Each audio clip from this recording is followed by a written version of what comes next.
Assalamualaikum warahmatullahi wabarakatuh. Kembali lagi di channel saya Abdul Hakim, dan video kali ini saya akan mereview lemari kitchen set yang panjang sekali dan dia mempunyai pintu 12. Nah, kita mulai dari sini dulu, teman-teman. Ini dia. Nah, jadi dia di sini. Dia pintunya. Nah, dia dari sini. Jadi kali ini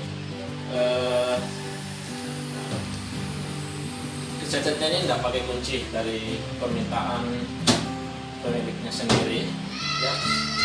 Nah ya, kita jadi ini agak tinggi, jadi saya akan naik. Nah ini ya, kita sama.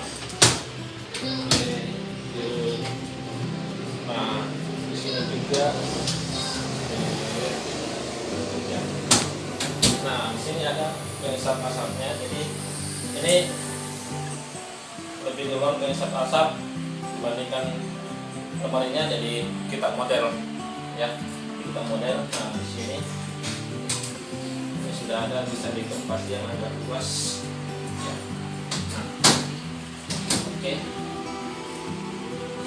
Ya, baik teman-teman. Jadi bagi yang ingin untuk melihat sebuah dapur, bisa lihat di kontak saya WA 0851 462 0699. Oke, baik teman-teman, sampai di sini dulu video kali ini. Sampai ketemu lagi di video-video selanjutnya. Wassalamualaikum warahmatullahi wabarakatuh.